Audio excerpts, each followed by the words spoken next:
I greet you in the name of our Father, Mother God, the light energy that supports all life in creation, which includes you and me. I would like you to use your discernment to ask your heart. If it doesn't resonate with the words that you're going to listen to, please, I ask you to leave them. If it resonates with your heart, I ask you to use it to jumpstart the truth within your heart or your kingdom as a sovereign God. I was speaking with one of my relatives, and with a view to repeat some of these topics that I had taught in our local language, Luganda, in our local community, so that they can help the Western world and our fellow brothers and sisters who understand English. This topic is about the spirituality from the atomic structure of elements. One day, I was speaking with one of our sisters, and we discovered that most of the elites, they are too much confused in the way they see spirituality and science. Hence, I decided to communicate with my high self, and we came up with this topic uh, the next day so that it could help most of the elites.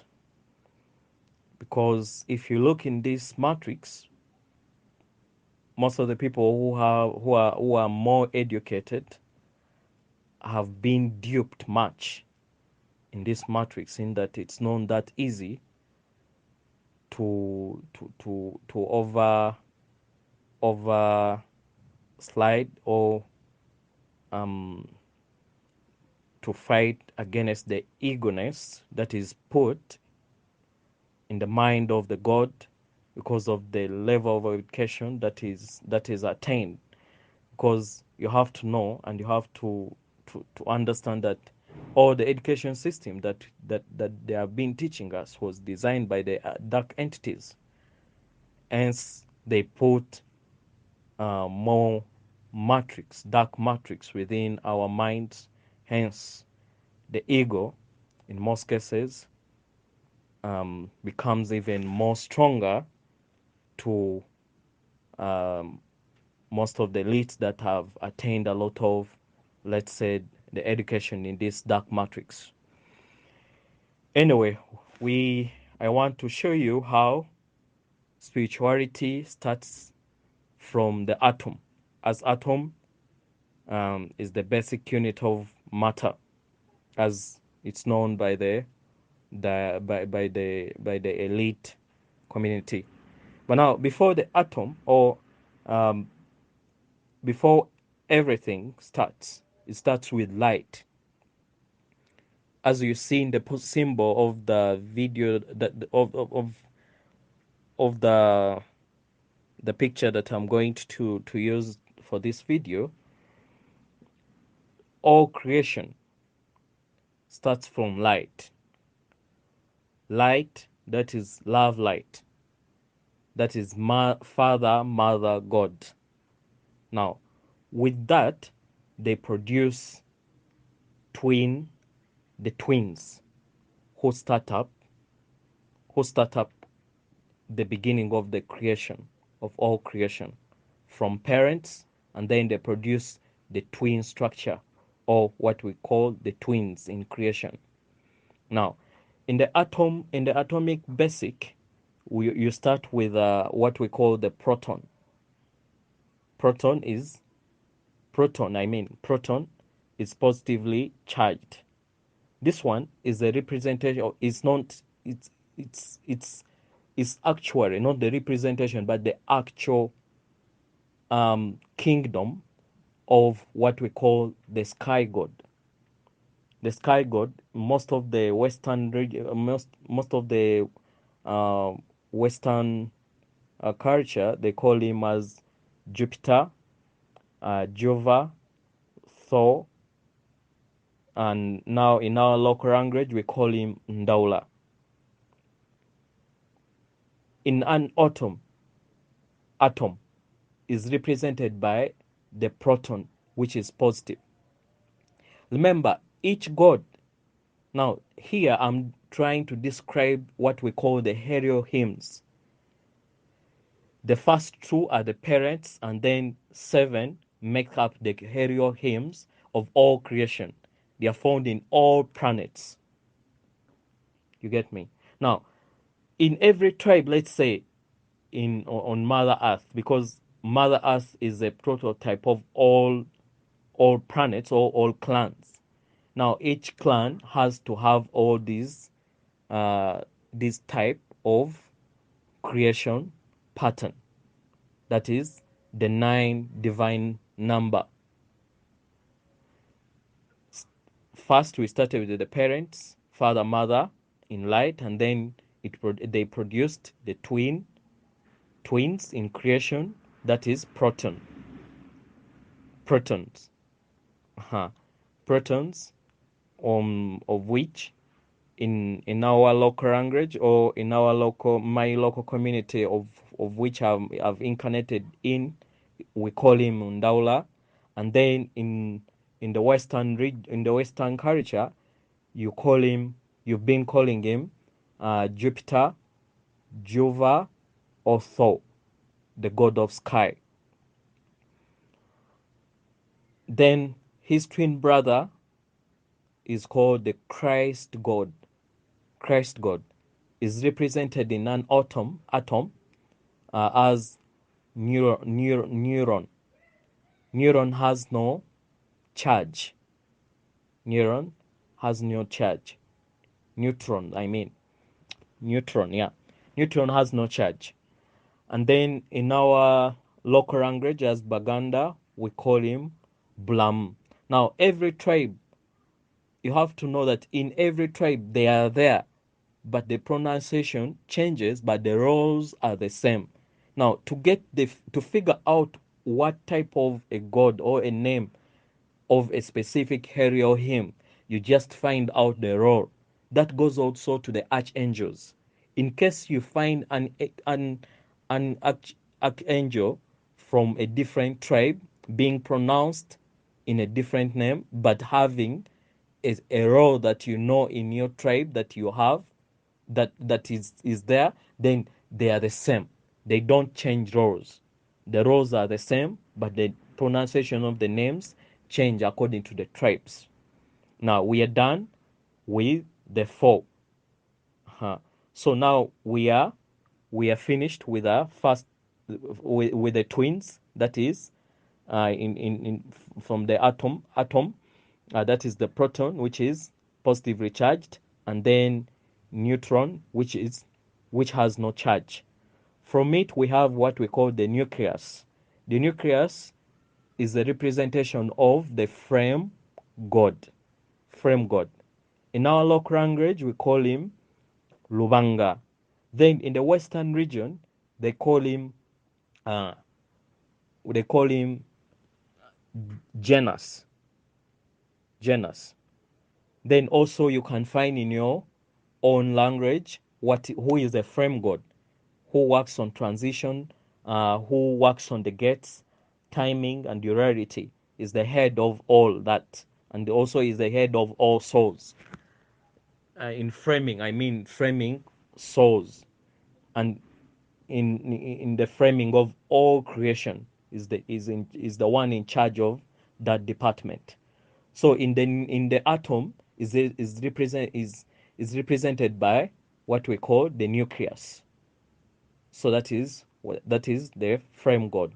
Now we are done with uh with with now five hero hymns. Let's say the two parents and then this one is the third one. Okay, this is the third Elohim, apart from the parents, because now we are looking all creation divinely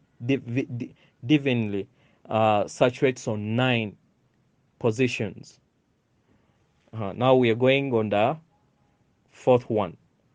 Fourth one, the fourth one is a in the atom is represented by what we call the electron. Electron starts with a negative charge. Electron starts with a negative charge. Now, this God is in charge of wisdom, civilization, and education. So, but the reason why it starts with a negative charge, or is any, let's say, a baby, or anything that is created starts from a zero knowledge, and then it grows, it corrects experiences. Now that's the reason why it starts from negative charge. You understand? So in our local language, it starts with in a position of one nema, of which it shows, let's say, something that is negatively charged, and then chitinda, something that bridges to a new creation, chitinda. In the Western language, in the Western culture, is known as Minerva. Minerva. Now, those are the four Elohims.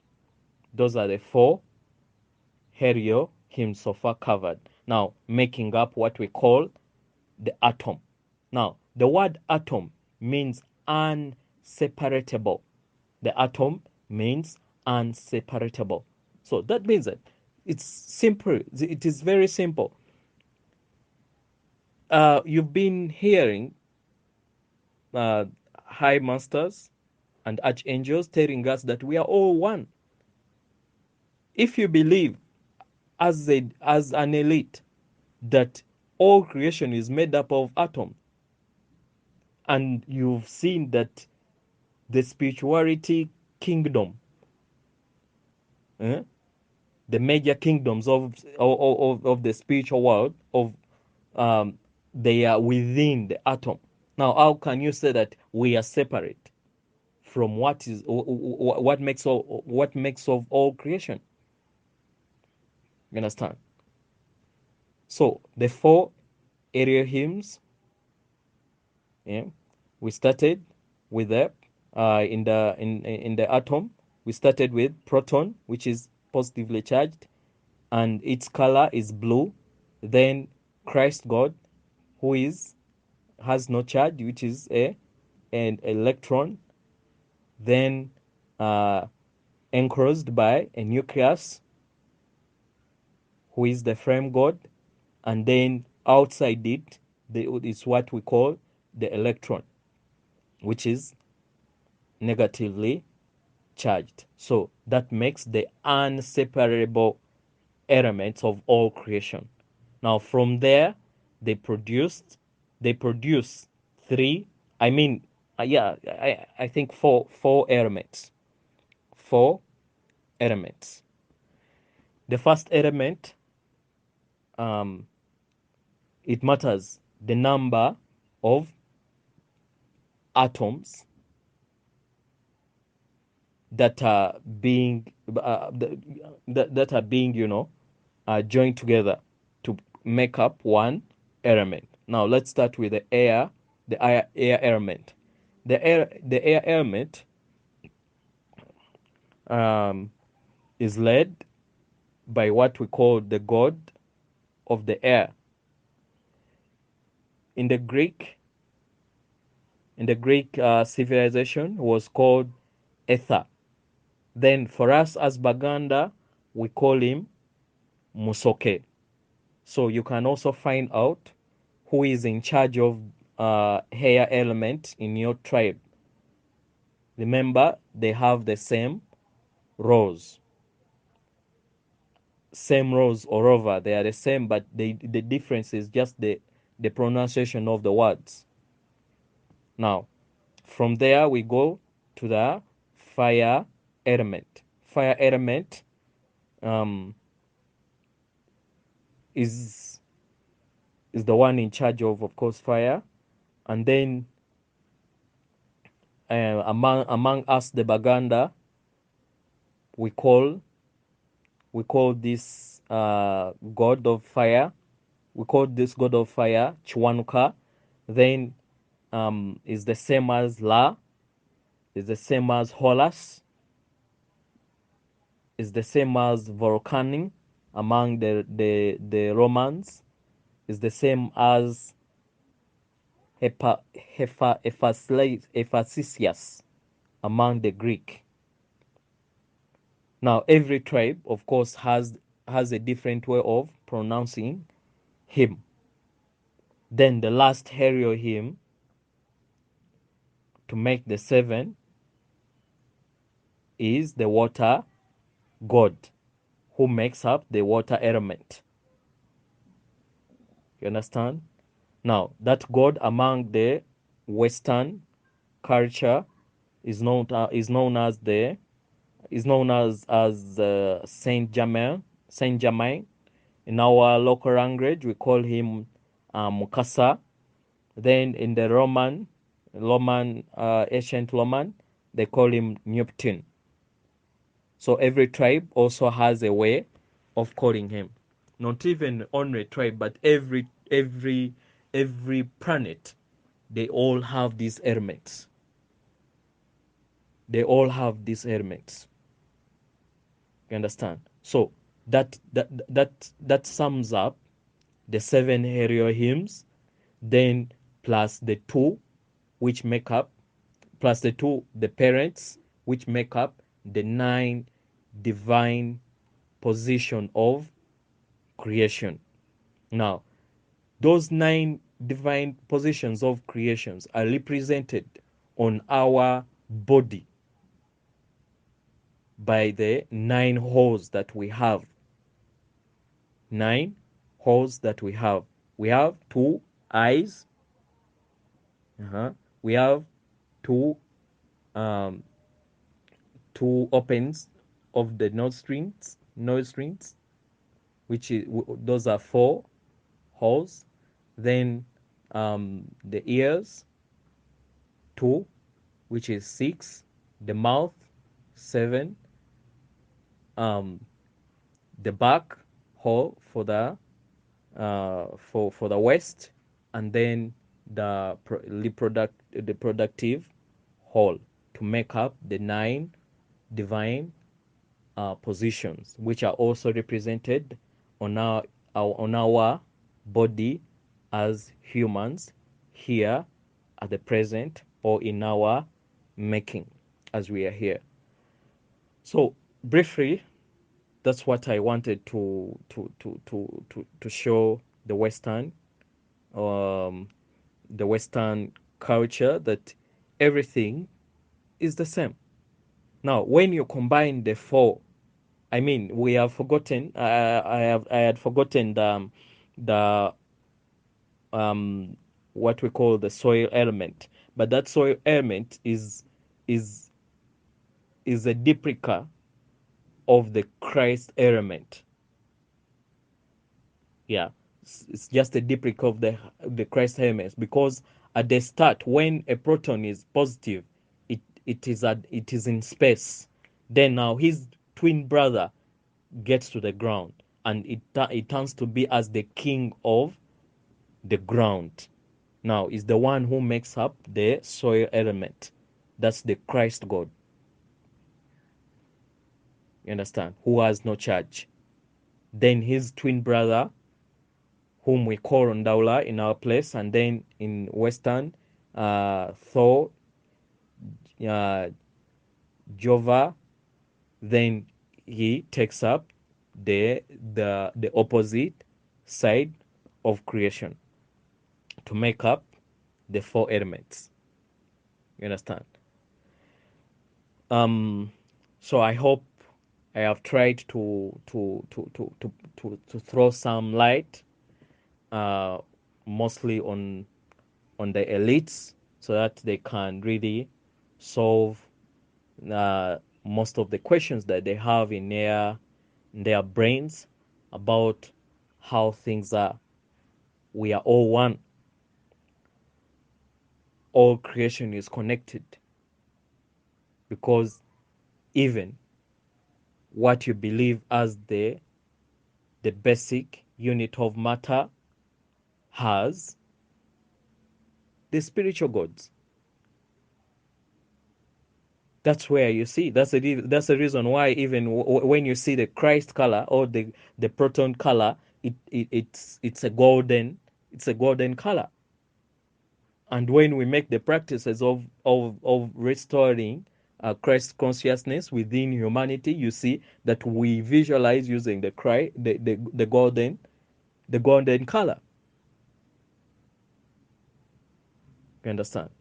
So I've tried to bring out um, this topic so that it helps you to allay or to reduce some of the doubts that you have about what you have been taught from your childhood, or from all the numbers of incarnations that you have been encountering on this planet or in different planets. So it's up to you to use your discernment and pick out only the truth that can help you resonate with the truth within your own being as a sovereign God. All right. Let me hope you pick up something out of it. The God in me greets the God in you. I'm sorry in case I've not spoken well.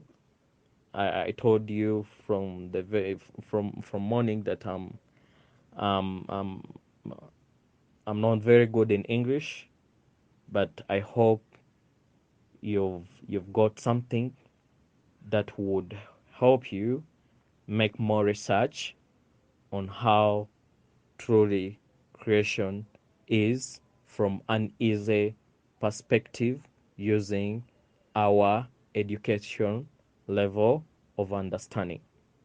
All right. I greet you and I send you my light and love.